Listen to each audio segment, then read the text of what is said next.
Hi friends, எல்லாரும் எப்படி இருக்கீங்க? இன்னைக்கு நம்ம பீனட் கட்லி எப்படி செய்யறதுங்கிறத பார்க்கலாம். நம்ம வந்து முந்திரியில தான் காஜு கட்லி செய்வோம். நம்ம வந்து இன்னைக்கு வேர்க்கடலை பயன்படுத்தி சூப்பராக பீனட் கட்லி எப்படி செய்யறதுங்கிறத பார்த்துடலாம்.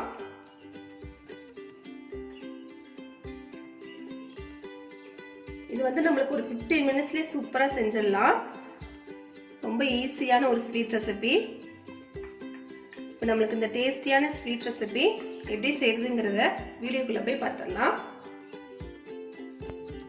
பீனட் கட்லி செய்யறதுக்கு நான் 1 கப் வந்து பச்சை நிலக்கடலை எடுத்திருக்கேன். அது வந்து நம்ம ஒரு பாத்திரத்தில் சேர்த்து லைட்டாக நம்ம வறுத்து எடுத்துக்கலாம். அடுப்பு வந்து மீடியமில் வச்சுக்கோங்க. நம்ம வறுத்துக்கலாம்.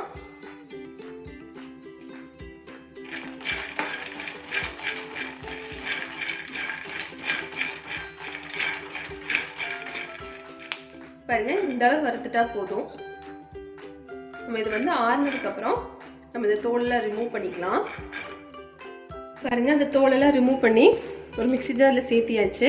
இதை அரைக்கும் போது பார்த்தீங்கன்னா பல்ஸ் மோடில் ஒரு 2-3 தடவை போட்டு எடுத்திங்கன்னா போதும். ஸ்டாப் பண்ணி ஒரு 2-3 தடவை பல்ஸ் மோடில் போட்டுடுங்க. கண்டினியூஸாக போட்டால் இந்த வேர்க்கடலையில் இருக்கிற அந்த எண்ணெய் வந்து வெளியே வர ஆரம்பிச்சிடும். அதனால பல்ஸ் மோடில் விட்டு விட்டு போட்டுக்கலாம். அரைச்சிட்டு நம்ம பார்க்கலாம். பாருங்கள், இந்த மாதிரி அரைச்சி எடுத்துக்கோங்க. லைட்டாக வந்து அந்த ரவை மாதிரி தான் இருக்கும். ரொம்ப அரைச்சிட்டிங்கனாலும் அந்த வேர்க்கடலையில் இருக்க அந்த ஈரப்பதம் வந்து நம்மளுக்கு வந்துடும். அதனால இந்த அளவுக்கு பல்ஸ் மோட்லேயே ஒரு 3-4 டைம் போட்டு அரைச்சிங்கன்னா சரியாக இருக்கும்.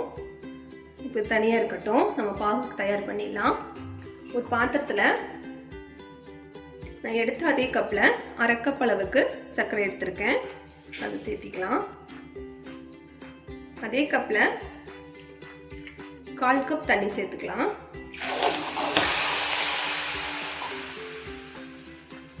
இந்த சர்க்கரை கரைஞ்சி நம்மளுக்கு ஒரு கம்மிப்பதம் வரணும்.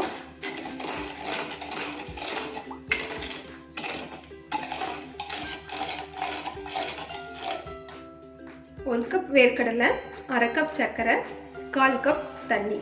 இந்த அளவு எடுத்துக்கோங்க. நீங்கள் எந்த கப்பில் எடுக்கிறீங்களோ அதே கப்பில் இதே அளவுகளில் அளந்துக்கோங்க. சர்க்கரையோட அளவு பார்த்தீங்கன்னா இது கரெக்டாக இருக்கும். உங்களுக்கு கூட குறை வேணும்னா அதுக்கு தகுந்த மாதிரி சேர்த்துக்கோங்க. பாருங்க, நம்மளுக்கு சர்க்கரை கரைஞ்சி நல்லா வந்து நம்மளுக்கு இந்த ஒரு கம்பிப்பாதை வந்திருக்கு. நான் இப்போ எப்படி பார்க்கணுங்கிறத உங்களுக்கு சொல்கிறேன்.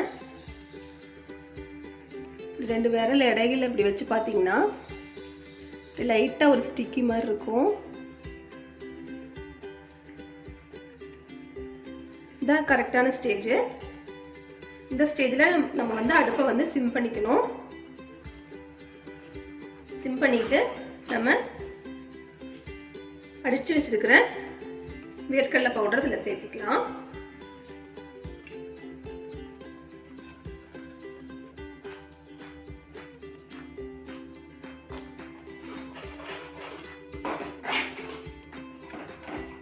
நல்லா கொஞ்சம் கொஞ்சமாக சேர்த்து நல்லா மிக்ஸ் பண்ணிக்கோங்க, கெட்டி எதுவும் இல்லாமல்.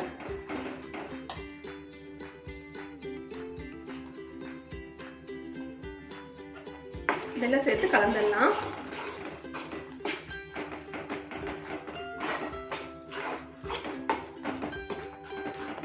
ஏலக்காய் பொடி ஒரு 1/2 ஸ்பூன் ஏலக்காய் பொடி எடுத்திருக்கேன். அதை சேர்த்துக்கலாம் வாசத்துக்காக. நெய் கொஞ்சமாக சேர்த்துக்கலாம். 2 ஸ்பூன் அளவுக்கு நான் நெய் சேர்த்துக்கிறேன். நல்லா மிக்ஸ் பண்ணி எடுத்துக்கோங்க.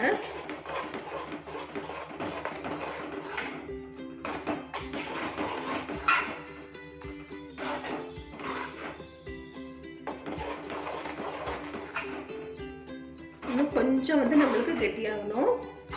பாருங்க, திரண்டு வருது. நம்மளுக்கு ஒன்று சேர்ந்து இப்படி எடுத்து நம்ம விடும்போதும் இப்படி நம்மளுக்கு லேயராக விழுகணும். இப்படி இப்போ ஸ்டவ் ஆஃப் பண்ணிவிட்டு நம்ம இதை ஒரு பிளேட்டுக்கு மாற்றிக்கலாம்.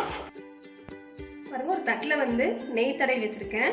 நம்ம ரெடி பண்ணி வச்சுருக்கிற அதை சேர்த்துக்கலாம். நல்லா வந்து சீக்கிரமாக செட் ஆகிடும். அதனால வந்து குயிக்காக நம்ம ட்ரான்ஸ்ஃபர் பண்ணிடலாம்.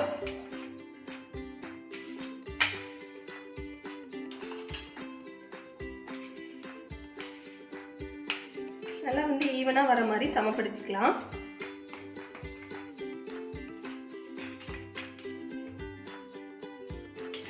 உங்களுக்கு எந்த அளவு திக்னஸ் வேணுமோ அதுக்கு தகுந்த மாதிரி பரப்பி விட்டுக்கோங்க. நல்லா வந்து செட்டாக ஆரம்பிச்சிருச்சு. இப்போ நம்ம கட் பண்ணிக்கலாம். நீங்கள் ஒரு கத்தி இருந்தால் அதை வச்சு கட் பண்ணிக்கோங்க.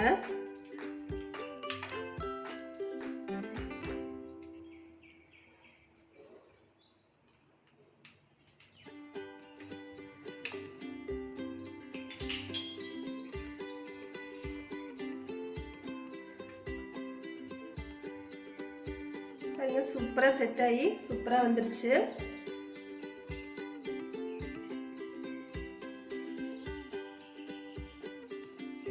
எல்லாத்தையும் இதே மாதிரி எடுத்துடலாம். ஈஸியாக வந்துடும். நம்மளுக்கு ஓரங்கள் மட்டும் கொஞ்சமாக வேஸ்ட் ஆகும். மற்றபடி நம்மளுக்கு ஈஸியாக செட் ஆகி சூப்பராக வந்துடும். நம்மளுக்கு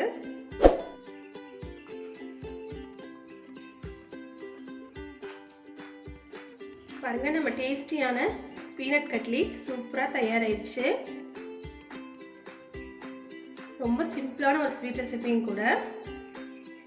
நீங்கள் கண்டிப்பாக ஒரு தடவை ட்ரை பண்ணி பாருங்கள். டேஸ்ட்டு சூப்பராக இருக்கும். ட்ரை பண்ணி பார்த்துட்டு எப்படி வந்துச்சுங்கிறத உங்கள் ஃபீட்பேக்கை கமெண்ட் பாக்ஸில் சொல்ல மறந்துடாதீங்க. இந்த வீடியோ பிடிச்சிருந்தா லைக் பண்ணி ஷேர் பண்ணி கமெண்ட் பண்ணிக்கோங்க. மறக்காமல் நம்ம சேனலை சப்ஸ்கிரைப் பண்ணிக்கோங்க. தேங்க்யூ.